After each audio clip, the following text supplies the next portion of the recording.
So I've got on this drive here Office Malscanner. Okay, if I go to Tools, I should see if I have Office Malscanner there. See, this is my Office Malscanner. You know, that's Office Malscanner there. Sometimes I had them up to Windows part. Let me see if I can magnify these properties here. 120. Go to Layout.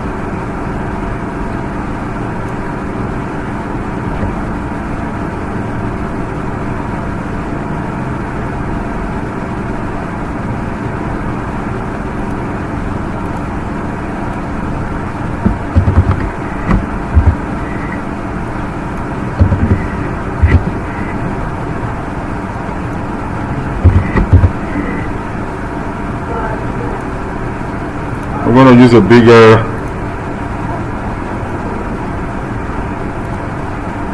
alright, so hopefully this up a little bit. So Office Malscanner, Office Malscanner. Now if this is not added to Windows part, it will not work. You understand? Because I've added Office Malscanner to Windows part, then it kind of works. Does that make any sense? One other thing to make my life easier, so I don't have to type Office Malscanner all the time, is I'll type this and I'll say create shortcut. Are you paying attention now? I'll say create a shortcut. And I have this shortcut here. Or actually, I'll just do this. Delete this one off. I'll come and say make a copy. And I'll paste a copy here. And I'll call this, I'll rename it. And I'll call it, can even call it off now. Okay? It will not make any sense if you're not the one that does it. You understand what I'm saying? But if I come over here and I do off now, I should get the same thing. You understand? You understand what I just did? Hello? Essentially off now is the same thing as Office Malscanner, right? I just made a copy because Windows already know this part. You understand? So these and these are essentially the same thing. I just renamed them. You can do the same thing on your system. That way I don't have to be typing Office Malscanner all the time. It's a lot of letters to type. You get it? Yes. Alright. So the next one here, inside this file location here, you will see it on your C drive day 5. Since we all have the same thing, we should be able to be looking at the same thing and see it over there. There is a file, VB macro. I don't know if it's still there. It's here, over here. Alright? So I'm going to extract this file. Okay? So I can extract. Go to here. So now where is my, I believe is my password, extract. See that? If you don't have this, it's not going to work. So here, I've got VB macro here. So I'm just going to type this part. And I'm just going to say Office Mal. See how nice this thing is? You can just, so I'm going to specify the part of where this file is. And I'm going to use one of the option of Office Malscanner. Okay? It's very, very important. One of the other stuff that you could also do, let me see if I can get out to work here. I don't know whether it's -H or -H. So you can see options that you have with Office Malscanner. Alright? To analyze PowerPoint, document, Excel file, I can use scan or info, brute force and so on. And it tells me when I use scan. Scan for several shellcode, heuristic, and encrypted, portable executables. P means exe files or DLLs. Info, I'm asking it to dump OLE structures file if it finds OLE. Remember that we use VB Ole dump in the other tools to analyze that. Office Malscanner can also do the same thing. All right. I can also use a brute to enable the brute force mode to find if there's any encrypted shell code or whatever inside this, or I can use debug to kind of like sprint out the assembly or disassemble representative or X out of whatever is found in it. So without wasting much time, I'm just going to go ahead and type the part here, and it'll be a macro, and I'm going to run my info to see if this guy has something. And then you can see what it does here. Run info. Office Malscanner ran through it, and it said open the files here. Tells me the file size. It tells me the file is, because it's checked, it said the file has Ole compound file in it. It's detected, and it said the format of the file itself is Excel. And then it ripped it out, and it said there is sheet 1, sheet 2, sheet 3, and then this workbook. And I said VB macro was found inside this file. The decompressed macro code was stored in this part. So it just tells me and say, hey, if you want to find your file, I'll tell you where it is. And go back here, and I have to go back and say, let me go to my C drive.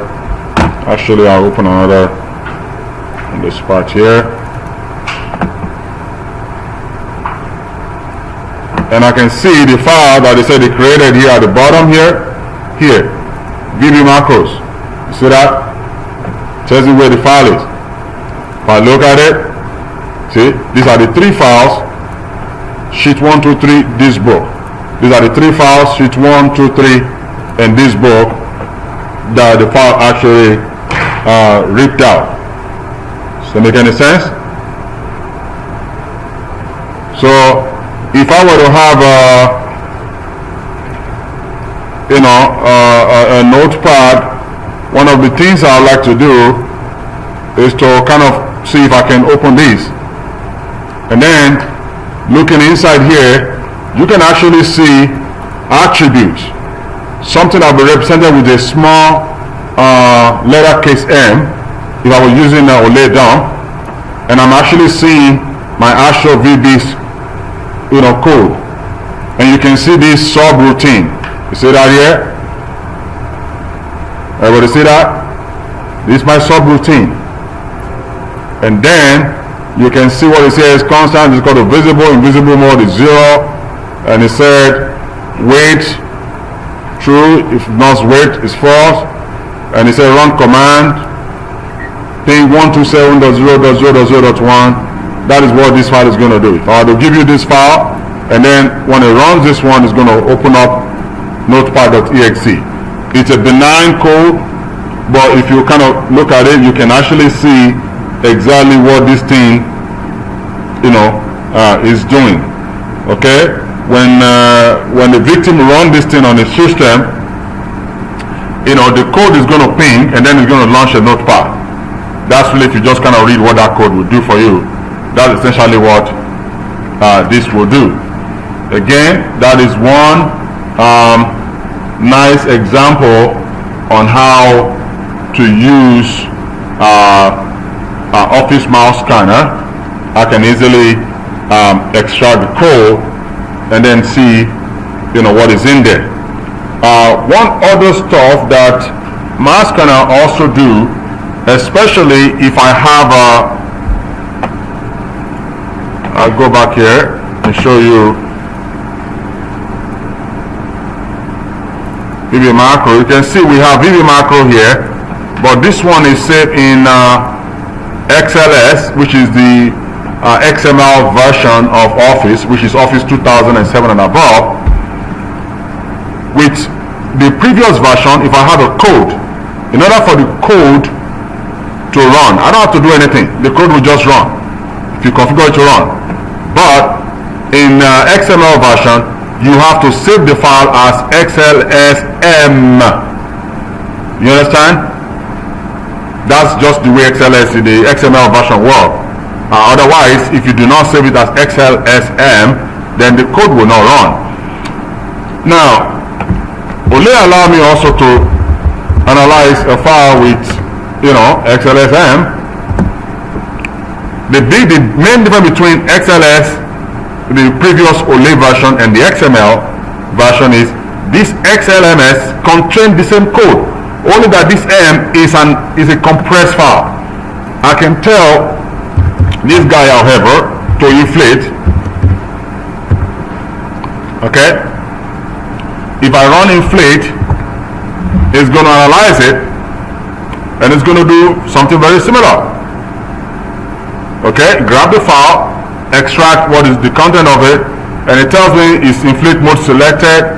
Opening the file size is this, and it tells me Microsoft Office open XML format. You see, this is not the same thing as this one that is OLE compound, object link embedded. There is XML format that has macro, VB macro embedded in it. See the way it opens it, and it tells me it's found 12 files in the archive, and you can look at some of them, which is very common to the way XML normally write this format, XML, and then there is a binary file that is in it. That's a code. The VB code is generally represented as a binary file, and it said I found a binary file in there at this offset location, and it said content had been dropped into this location. Okay, and you can navigate to that directory. One of the things that let me see if I can do this from a command prompt, is because if you look at the path is quite long. See that? So one of the things that you could do to shorten your journey is you can type cd ampersand temp ampersand. You understand? And if I press enter, you see that? It's just jump, run you through all this to get you there. Are you getting it? So otherwise you have to type cd documents and whatever, my name, go to admin, go to local, and then go to temp. Just run this command cd, and I need to kind of make this a little bit bolder as the other one. Maybe it should be 120, it should be 100, and this should be 40.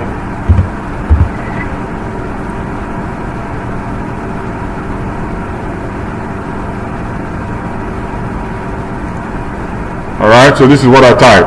cd ampersand temp ampersand, and that jumps you all the way through this route to this place. Now from here it's a little easier for me to do dir and then look for the particular file that I'm looking for. As a matter of fact, I can just do dir and I can just say d stir and see if it's there, and there is the file compressed.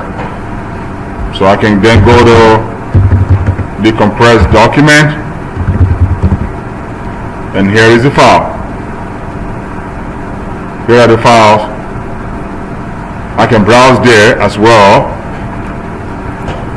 I can go to ampersand temp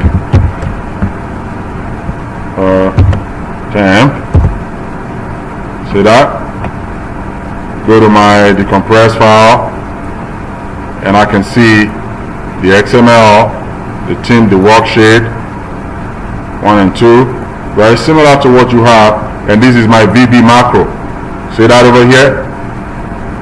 You can right click, you can open with over here, open with, you can try your notepad to open it with it, and you find a lot of bunch of stuff that they are not readable, but if you look at the back, at the bottom here, you can actually have an idea of what is being done over here. Look at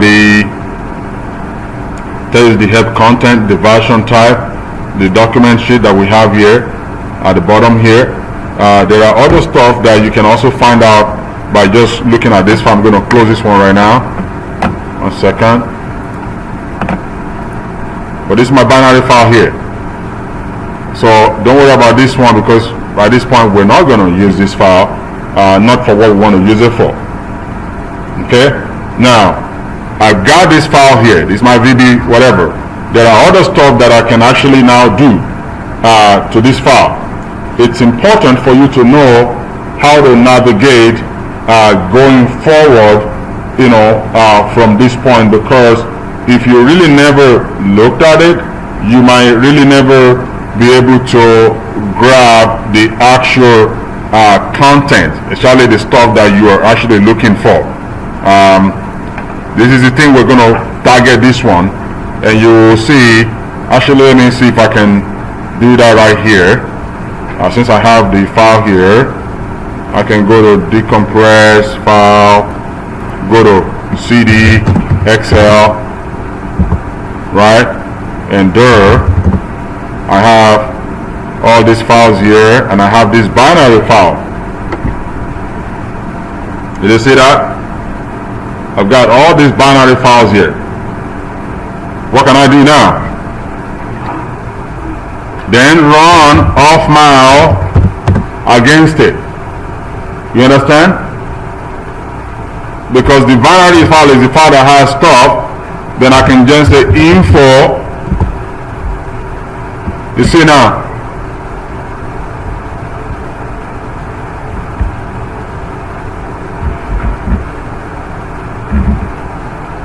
And generally, if I go back to where is the folder where we were before, see that? Now it's going to drop this for me, and I can then look inside the worksheet to open the actual, use the notepad here, and now you can see the subroutine and the attributes at the top here. See that? It's a two-step dance when it comes to XML. The first thing that I do was to run inflate against it to extract it, just like you're unzipping a file. You understand? And it tells me there is a binary inside this thing. It's an XML file format, but it's got binary in it. And they said me this is the byte offset. And they said, well, I've kind of dumped the content into this part for you. And I told you it's a lot easier for you to just run cd ampersand temp ampersand. It's just going to make things a lot faster for you, because you don't have to kind of run through it as much. So this is the command that I showed you guys how to run. Let me go over here and enable edit mode.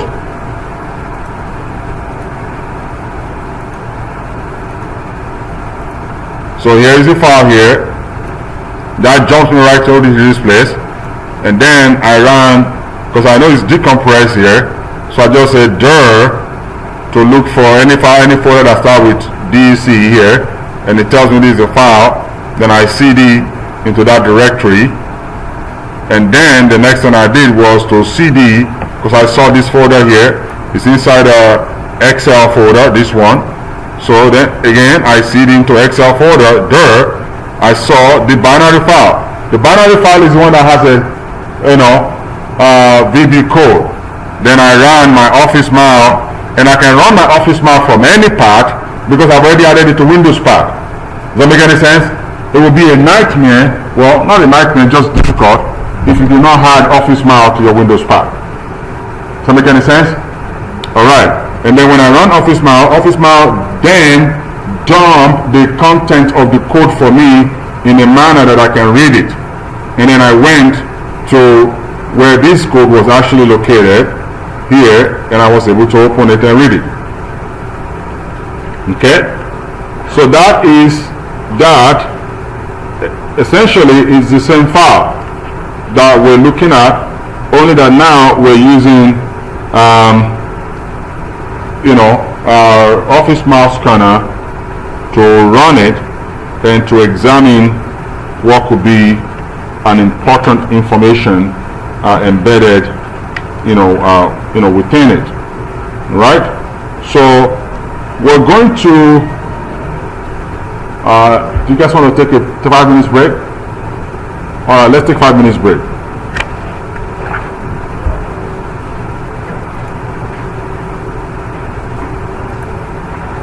Resume days and over here.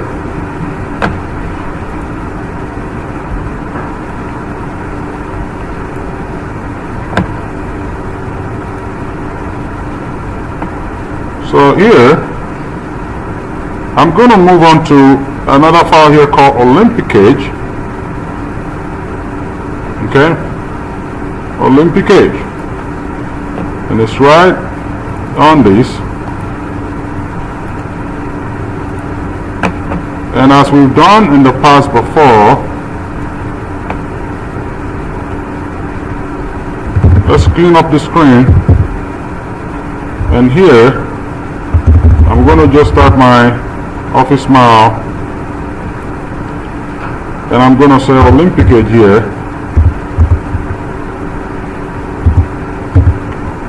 Let me make sure I get the directory right.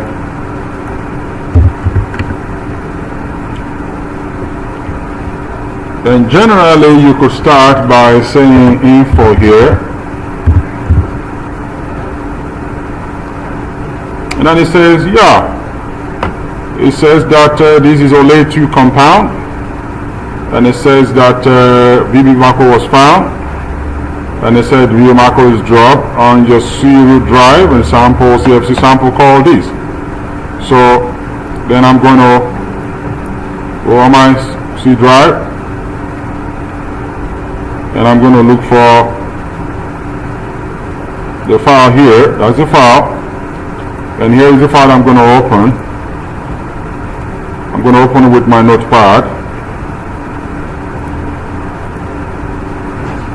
and all I've found here is just what?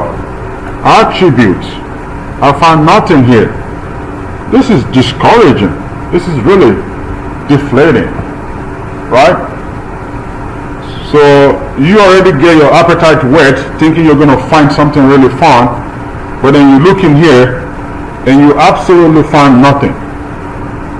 All you have here is attributes, but where is the code itself?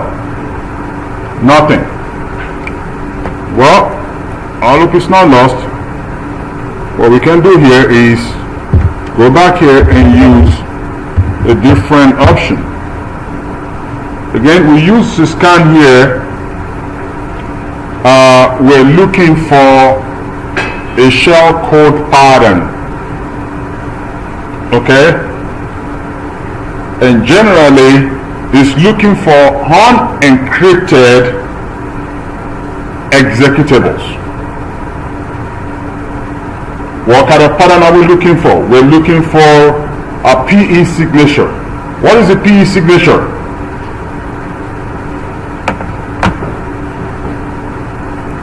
We kind of walked over that in the class before, guys.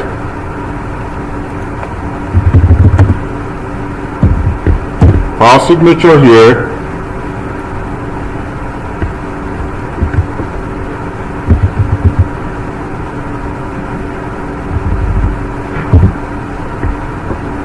If I look at .exe, okay, I'm going to be looking for my portable executable. I can tell you now it's MZ,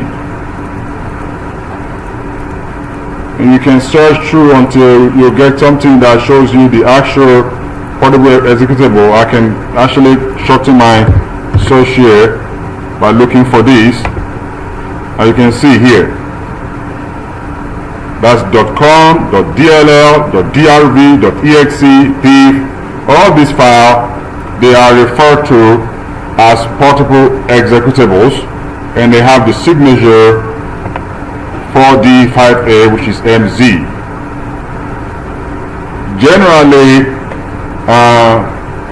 and of course VB as well, it's really up to no good for the most part, even though there are legitimate ways that some people may be using it, but generally it's a bad behavior to be writing a Word document or Office document that also have a executable inside of it, dropping down and doing some other activities. So I'm going to run this against this file now. Okay. Generally, it's going to look at each one at byte offset 0 to see that there's MZ there. You're going to look for some other PE header and then extract it there if it finds it. And then look at that. So when I run scan here, Office Malscanner run against these files. Scan mode is selected, it's opening the file, tell me the file size is OLED 2, and then scanning. And then look at this one. It said, at this byte offset 30H, okay, signature found at this byte offset. It also tells me that the API hashing signature is found here. Jump instruction is found here, which is call and pop. For those of you that are going to be taking analyzing malicious code next semester, Sean Hughes is going to be teaching the class. A great class I recommend it for you guys to take. It's a really rock solid class. If you really want to step up your game in the security field, I would strongly recommend that class. I generally ask you to take that class before they take this class, but we kind of formatted the class in such a way that you can take it in either direction. But I strongly recommend that class for you. The class is almost full already, I think. There's probably maybe 4 seats left there or whatever, I don't know, because it's full. It's full? Okay, so you can get on the waiting list for that class, but it's a rock solid class, beautiful class. I don't like it. Alright. What's the name of that class again? I think it's CVF 2201. CVF 2201. You can get on the waiting list if it's full. Alright, so here is a call and pop. That's the behavior. Remember we were talking about analyzing memory earlier on, right? And we said that instructions are executed, by processor, which is your CPU. But in order to execute them, he's got to load them first on the stack, which is your memory. Remember? The way of doing that is to push the code to the stack, which is the memory. Okay? And then what it then does is then execute that code. Call and pop is such a signature, assembly terminology, which means that you call. To call is the same thing as pushing and executing at the same time. So when bad guys,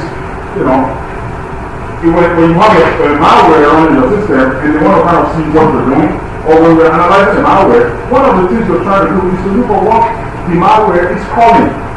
What function the malware is calling. If I see what function you're calling, I can tell what you're trying to do.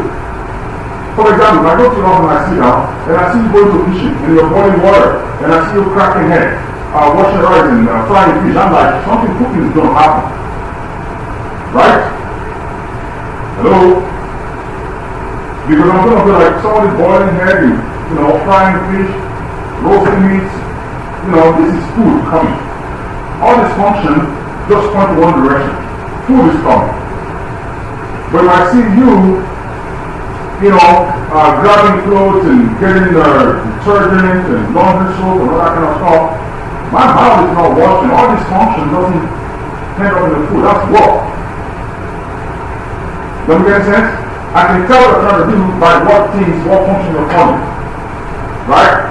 So when you look at this thing, he found a signature to call and pop, which means push the function and execute the function.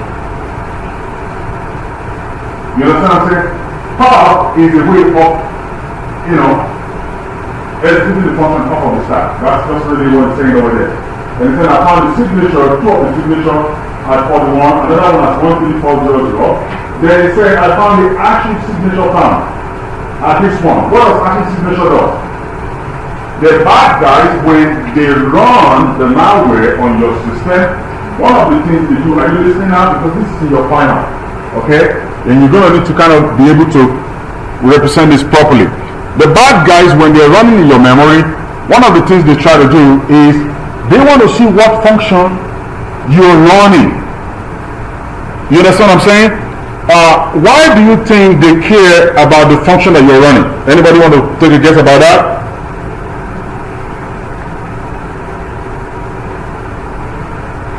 Why do you think they care about the function?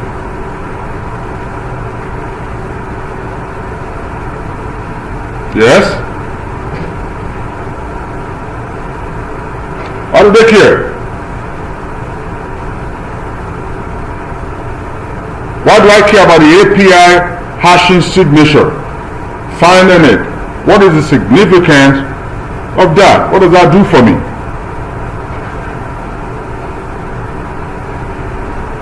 Yes?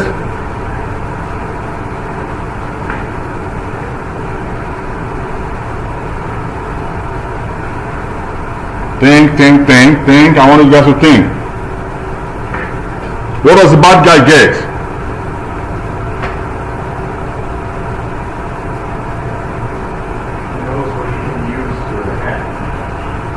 Yes, they also know what API you are calling, right? So they don't need to know. See, all these API, they already have a hash value.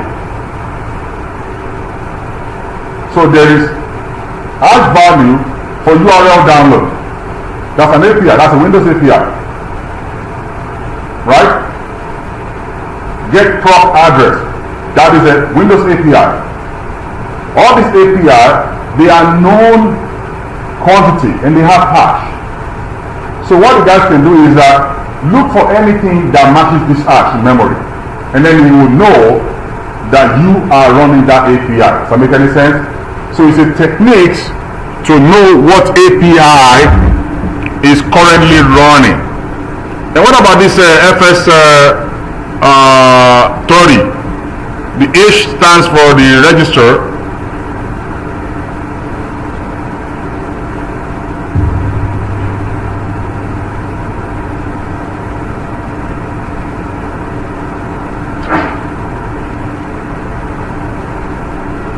I've already told you that the second one, the API hashing, that is how the bad guys locate what API you are calling in memory, right?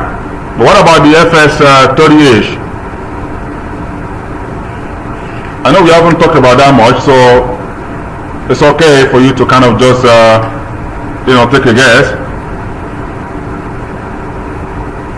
Where are you reading that from? Here.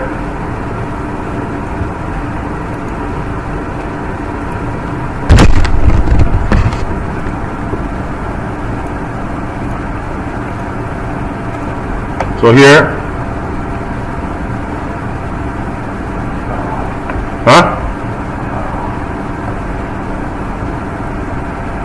you can run the same command if you want to. It's in your system, but what you have here is FS 30H. This is byte offset, okay, of your register, and I can quickly just kind of run you through, what simply does for you. FS start, that is your structure exception handle. Okay, so structure exception handle, and what that does is, it's a way for the bad guys to make a jump, to execute a code that they want to execute. So anytime a programmer writes a program, you always, for a good programmer or developer, you also include what they call SEA, structural exception handle. How do I handle something that happens that I don't expect? Does that make any sense? So you write your code now, right? 2 plus 2 should be equals to 4. 5 plus 5 should be equals to 10, and so on and so forth. That's your code. What if some guys just decide to enter A plus B? And you write your code to analyze numbers. How should your code handle that exception? It's an exception to the rule. You know what I'm saying? That's why you call it structural exception handle. Every good program has it. In other words, when you do something that the program does not expect you to do, what should you do? We talk about this one when we're talking about memory page fault. Remember? We've forgotten about that? When I said when the program is trying to run and then the memory is pointing to a hard drive and it's not expecting it, what it's going to do? It's going to do exception handle. Right? By telling the CPU and say, hey, this thing is pointing to a hard drive, it's not in the memory, and then it's going to handle it, and I tell you it's very, very expensive. So don't forget that. That's really what this guy just does here now.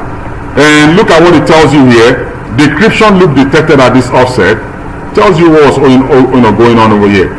You will understand some of this thing when you get to your advanced, actually your next semester class. For those of you that are taking the class, I strongly recommend you to do it. These are bad. When you see a bunch of these, something bad is really, really going on. Especially for a Word document. It just doesn't happen, often. Now, again, one of the stuff that we've had over here is this file is running, and the scan would only show us if the file is not, encrypted, so to say. Here is a file that it dumped. So dumping memory to disk, and it dumped this file, a binary file for us. So we have a binary file in a way for us to go back and analyze. One other thing that we can do, if we want to find files that are encrypted, and I'm going to bring this up now to the screen, is then I can have brute in front of it. And then what it's going to do is, you can see what it's doing now is trying a combination of several keys. See that? To see if you can find something. Okay? And you see what it did here? It said,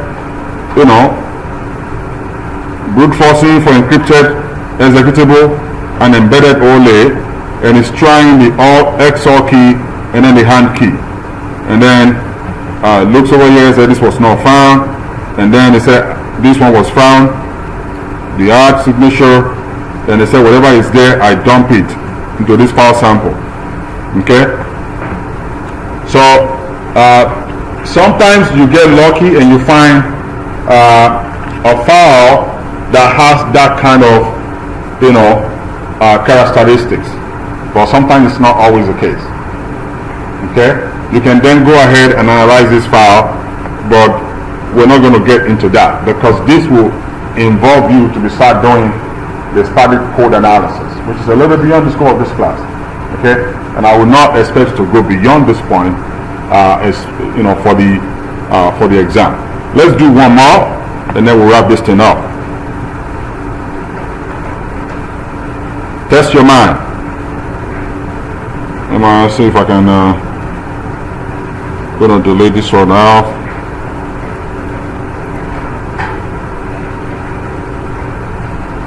I'm gonna scratch it off.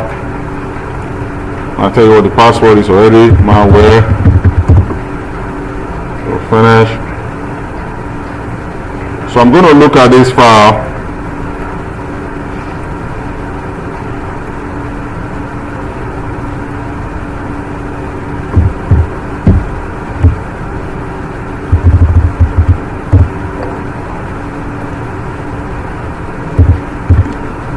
Test your mind. I can type info here, and this looks like, this looks good, that's no big deal here, that's not a problem. Everybody, let's go on. Well, wait a minute. My Office Malscanner just kind of like, right? You're kind of wondering, and this is going to be interesting when you're actually looking at it with your OLED down. Because certain things here you may not find. You run it again, then this thing pretty much crashed out.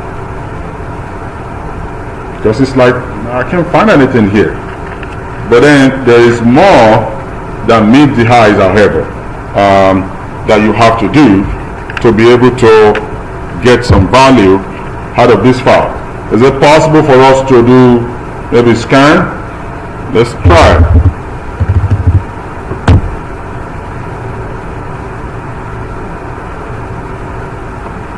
Whoa, this is interesting, right? Because this is like a Christmas tree, light up. See, structural exception handle found, structural exception handle found, and this is how the bad guys generally get their code to execute. You open the Word document and it says, I think the Word document is corrupt. And you think, oh, it's corrupt. Click OK to continue, or click cancel to shut down. It's a lie. Whatever it is you do, the guy is just getting you to run to structural exception handle so that he will get his code executed. Something that happened. Something that hasn't really happened. His own code is actually added structural exception handle. He wants the system. Somebody wants to get out of the system, so the system can take that instruction, execute that instruction, and then run it back. Start and running the system. Practical way. It's supposed to be a way to handle when something bad happens. Right? But then someone else is using that as a way to interrupt your system to get his own code wrong. His own code is supposed to say, oh, something bad happened. Well, there's something bad happened. Does that make any sense? Get it? Alright, so when you see FS30, FS Microsoft 30, that's just something that you want to remember as much as possible. That stuff like that often doesn't run except somebody is trying to do something that is pretty bad. So we run the code over here to see that, and then we see this byte offset 0 here. And what is this byte offset 0? This one is get EIP, I believe. Okay? Instruction pointer. That's where that is on the register. Those are relatively fixed register address. Get EIP is what program does if they want to find out where they are in your memory. See, a program needs to call itself to run, right? Well, it needs to know where it is. You understand what I'm saying? So sometimes they try to run get EIP to say, okay, where am I in the memory? So that you can teach on itself. So that's FS. And then you see the API hashing. What is it doing? It's trying to see what API call the system is making. How does it do that? Well, he has a list of all these API, all the Windows API. We were running through them with memory, remember? All these things are there. And I have all the hash value of them. Then I can look in memory and say, all the API that are here, I don't need to know their name. I'm just going to say, any match with my known hash value with API that are running memory. And by that, the bad guy can know this API is running, that API is running, this is Windows system, this is Mac, this is whatever, so on and so forth. Okay? So you can see all the API actions and then look at the API name. Right? Get system directory string. Get system directory, close handle, virtual allocation, string path, get prompt address, trying to get process address, load library string, and so on and so forth. Then we have function prologue signature path. Prologue encode, right? They have something that they try to do before they run, and something that they do after they run. They clean up after themselves. You will learn that more in Sean's class. That's why I'm not going to go deep dive into this one right now. Okay? You will learn a lot of this one in Sean's class, and then you can see a lot of talk. Next fall, and so on and so forth. That looks pretty bad. And then we're going to try and look at it and say what is going on.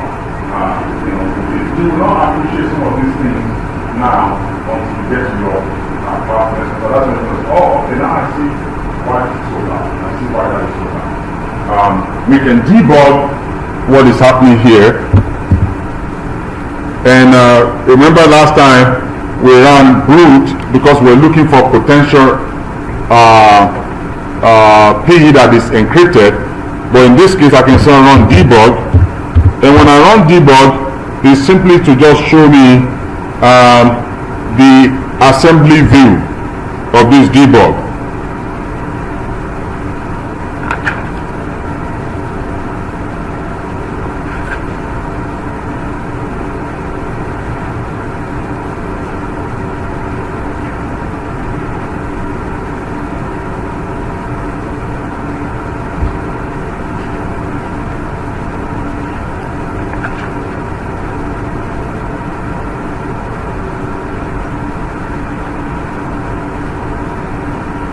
Okay, and you can see that all the things that this guy is saying it matches. This is just showing me, the ASCII version of it, and this is the hex. So all the things I say API matching is saying this is what I found. That's why I said something bad is happening. And you can see get system. That's the API call. He identified that this thing is actually looking for all this, and then that's why it kind of actually called it out as a potentially malicious file. Alright, I'm going to go back to some of the stuff I showed you guys earlier here. We're wrapping up pretty soon now. When I ran this thing earlier, remember that I showed you that there are quite some files here that I think may be bad. I saw some structural exception handle over here. I saw some stuff over here. I can decide to dump whatever is running at this point here, or pick any of these. Alright, so for example, there is a folder called malhost here. Malhost. Okay, if you don't like to write a malhost setup, you can do what I did earlier on, make a copy of it and paste it over here. Alright, and just rename it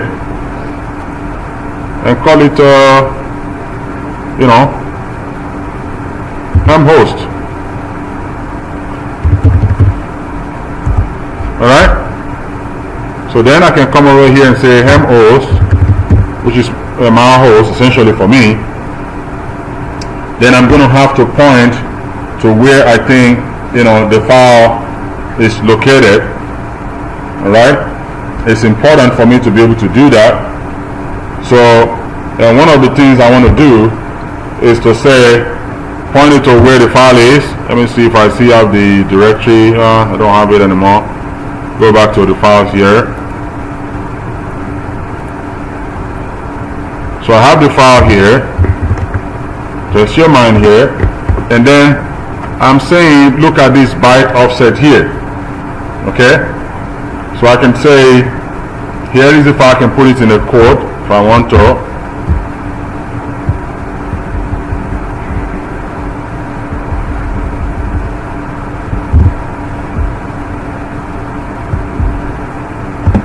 And I can call it bad.exe, and I can come over and copy this address and then paste it here, and then do this, and you can see what have I just done. I've dumped whatever is executed. See what I'm saying? At this address. You see that? Hello? So that's what I've just done. Dump whatever, and then if I want to do a static analysis now, because this code has been dumped now and I call it bad.exe, can go to let me see where I got this file now.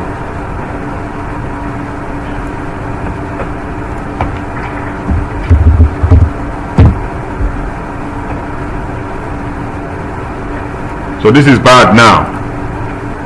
You understand?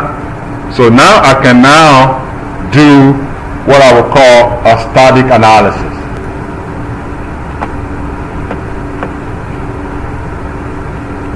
So look at this red shot here.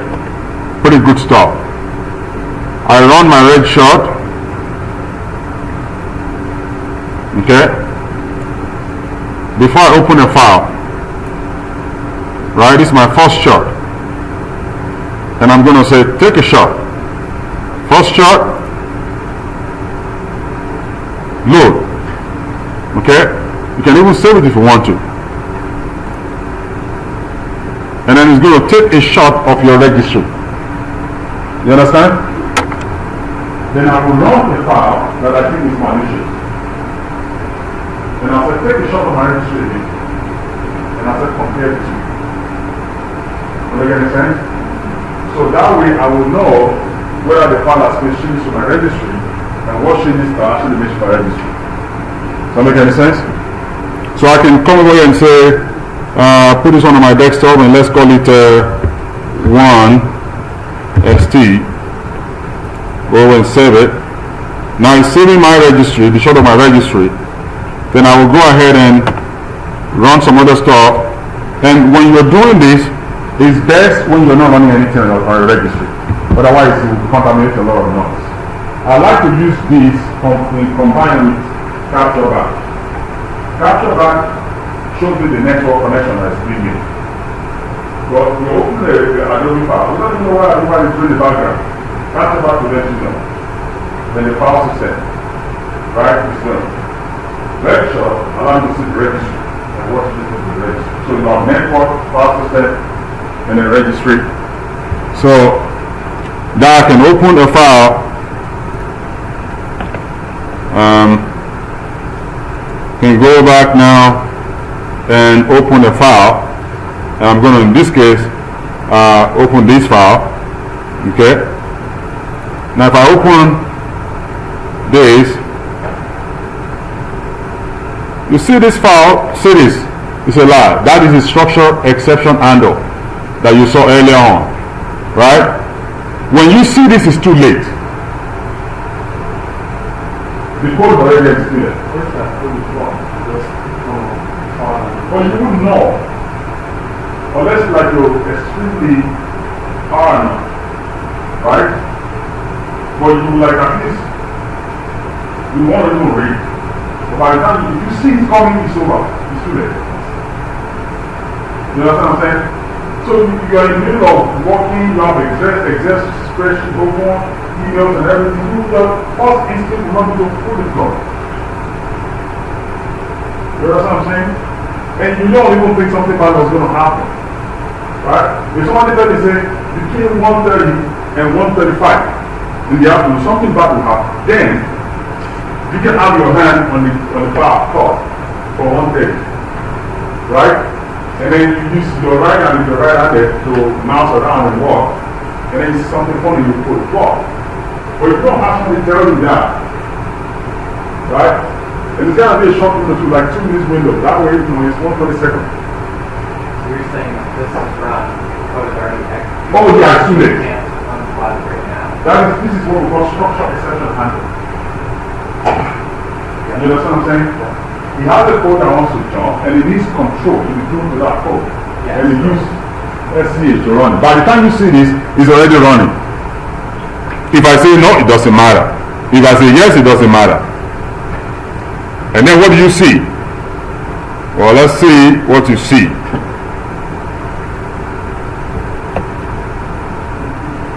You see something that says how many houses in this picture? How many houses rather in this picture? You should find 7. Meanwhile, while you are counting houses, you know what I'm saying? Well, you can say, hey, I think I found 1. There's 2 here. No, 3. Hey, Jimmy, come on, look. 4. Right? The bad guys are really killing you. And then, they kind of will find it amusing. You're like, you know what? I'm going to send it to John. You know, this should make his day. He's always cranky anyway. So you send it to John, and John's like, wow, that's kind of cool. I'm going to send it to my wife. She likes something like this. Right? Then you send it to your wife. And then, because it's kind of cool, you know. I mean, if you want to send it to people, if you don't like it, you want to kind of play along. Right? Otherwise, you're that guy that's always just joshing around, right? So you also count and count everything and count office. And And then you see the next picture, they're going to say, hey, who is the tallest? Who do you think is the tallest? Are they on the same height? Stuff that will buy your time. Right? You go away and say, oh, believe it or not, these guys are all at the same height. Like, oh, really? How is that? Look at the next one. There are 11 human faces in the picture. Can you find them all? Normally you will find 4 or 5 of them. Now all of a sudden you're trying to find out if you're normal or not. You understand what I'm saying? Yeah, so all of a sudden you're like, oh, they should find human faces. Stuff that will buy your time. You can say, oh, this is a human face. This looks like a human face. This is another human face. That's another face here. Look at another face. Now, it's another one over here. Again, all these things, they're bad for you. Alright, I can take a second shot now. See, shot, second shot.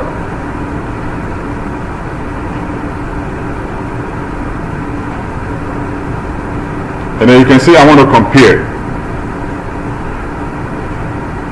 And then it's going to show you, okay, 10 keys have been added to your registry by just opening this PowerPoint. You understand? 2 values have been deleted. 38 values have been added. You understand? Values modified 23. Total changes 73. You understand? So those are the kind of stuff that you want to do.